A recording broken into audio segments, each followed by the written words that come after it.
સીતારામ. લીલામ કરવાનું છે. કઈ મઢી બાપા? આપણી પાસે છે 2-4 મઢી. આ મઢીનું લીલામ કરવાનું છે. જા.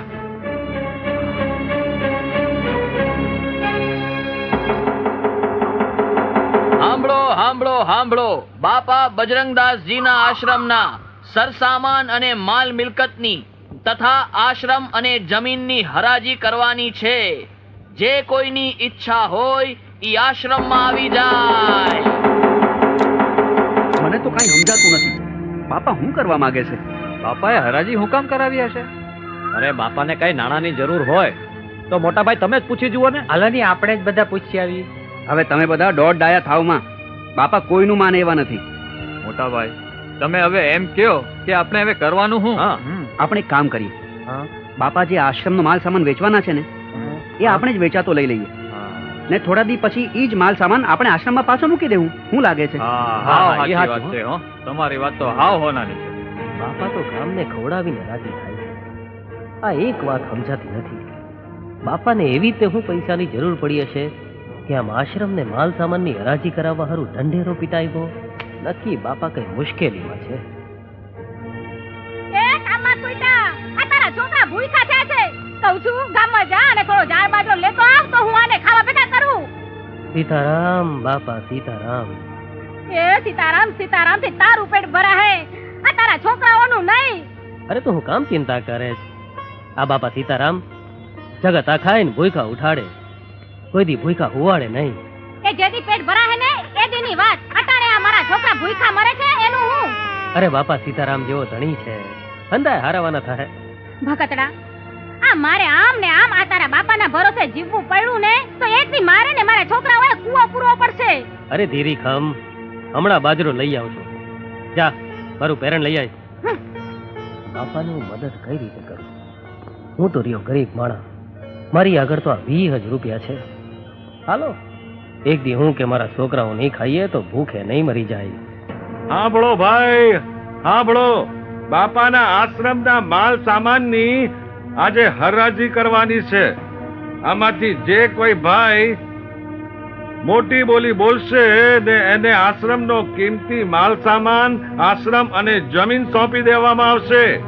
આ જુઓ ભાઈઓ, સૌ પ્રથમ આ પિત્તળના 3 બેડા.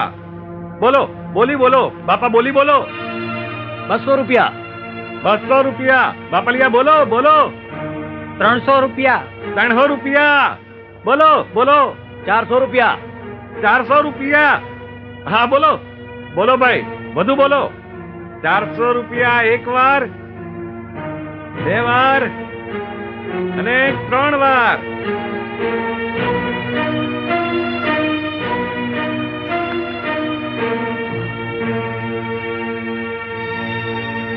આ લઈ જાઓ.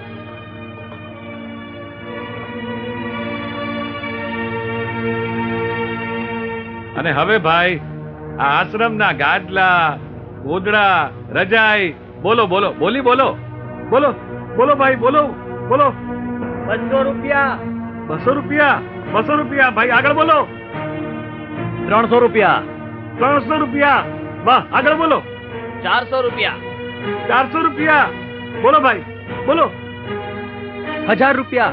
1000 રૂપિયા. બોલો ભાઈ, બોલો. હવે કોઈ વધારે બોલો. 1000 રૂપિયા એક વાર, 1000 રૂપિયા 2 વાર અને 1000 રૂપિયા 3 વાર.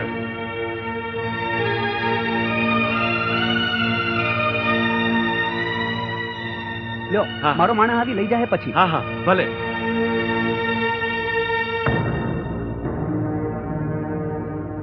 અને હવે બજરંગદાસ બાપાના અંગ માથેનું આ ઝારણ, આ બંડી. બોલો ભાઈ, બોલો. 5 રૂપિયા. 5 રૂપિયા. બોલો ભાઈ, બોલો. 10 રૂપિયા. 10 રૂપિયા. બોલો ભાઈ. 15 રૂપિયા. 15 રૂપિયા. બોલો ભાઈ, બોલો. 20 રૂપિયા. 20 રૂપિયા. 20 રૂપિયા. 20 રૂપિયા. બોલો બોલો, આગળ બોલો. ભાઈ કેટલી બંડી છે, કેમ બોલતા નથી? બોલો ભાઈ, બોલો બોલો, કાંઈક તો બોલો. આ બાપાની બંડી છે, બોલો ભાઈ.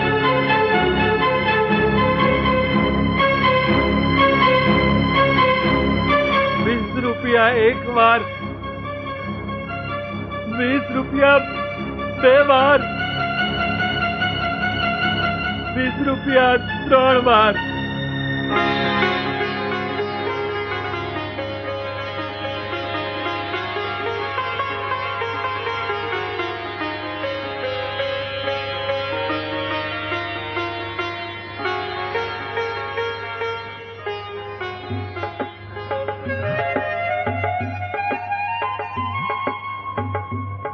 હવે ભાઈ આ આશ્રમનો પટારો 1000 રૂપિયા. 1000 રૂપિયા. બોલો ભાઈ, બોલો, આગળ બોલો. 2000 રૂપિયા. 2000 રૂપિયા. આગળ બોલો, બોલો ભાઈ.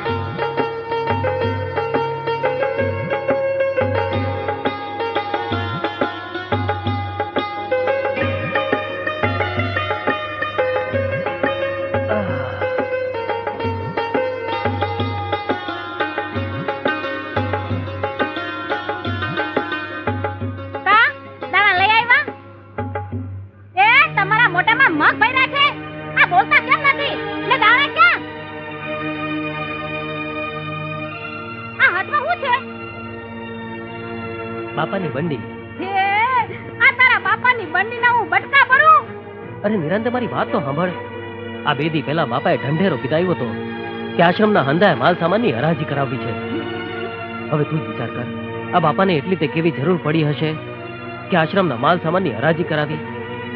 આજ દી લગણ બાપાએ ભૂખા દુઈખાને રોટલો ખોડાવ્યો છે, આશરો આપ્યો છે, એટલે બાપાને મદદ કરવા હારું મેં 20 રૂપિયામાં હરાજીમાં બંડી લીધી.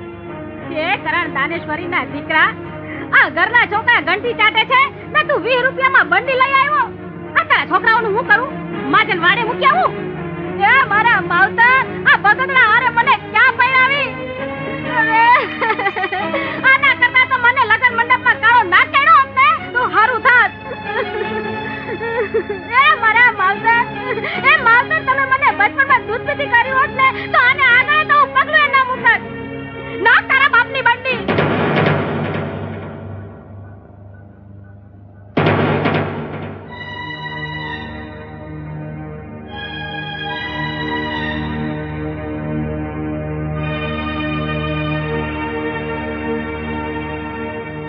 આ તો 300 રૂપિયા છે.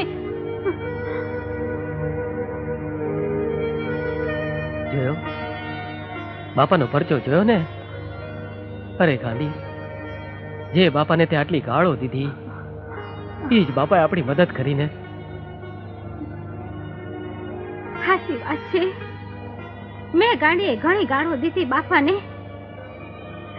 બાપા, બાપા, મેં તમને ઘણી ગાળો દીધી. હે બાપા, મારા અપરાધ માફ ન થાય એવા છે. બાપા, બાપા, તમે તો મોટા મનના છો. બાપા, મને તમારી દીકરી ગણીને માફ કરી દેજો. હે બાપા, આજથી હું નેમ લઉં છું કે તમારો દીવો કર્યા વગર પાણી નહીં પીવું. હે બાપા, મને માફ કરી દો. એકવાર બાપા સીતારામ બોલ, તારો મનખો ઉતરી જાય. બાપા સીતારામ, બાપા બાપા સીતારામ. સીતારામ. વાહ, તમારા જેવા સંતને તો રાષ્ટ્રીય સંત કહેવા જોઈએ. સાધુ, સંત, ફકીર, આ બધું પછી સાહેબ. પહેલા તો દેશની ભક્તિ અને રાષ્ટ્ર ધર્મ જેવો સાહેબ કોઈ ધર્મ નથી. આજે મારા દેશના સીમાડા ઉપર મારા વીર જવાનો ગોળીઓ ખાતા હોય અને હું અહીંયા બેસી રહું તો સાહેબ મારી સાધુતા લાગે. મારાથી જે કંઈ બની શક્યું છે એ સાહેબ હું આપના ચરણે ધરવા આવ્યો છું કે મારા રાષ્ટ્રને, મારી ભારત માતાને મારી રજ જેવી રકમ પણ કામ લાગે. આ દેશના ધર્મ ધુરંધરો એમના હૃદયમાં એવી ભાવના જ્યારે લાવશે કે આ ધર્મ મંદિરની જે ધજાઓ છે એના જેટલું જ આ રાષ્ટ્રધ્વજનું મહત્વ છે, ત્યારે વિશ્વની કઈ મહાસત્તાની મજાલ છે કે આ દેશ સામે આંખ ઊંચી કરીને જોઈ શકે. જાગશે, જાગશે સાહેબ. એવા જોગંદરો જાગશે, એવા સુરવીરો જાગશે. આ તો ભારત વર્ષની જન્મભૂમિ છે. આ ભૂમિ તો બહુરત્ના વસુંધરા છે સાહેબ. લ્યો ત્યારે, જય સિયારામ.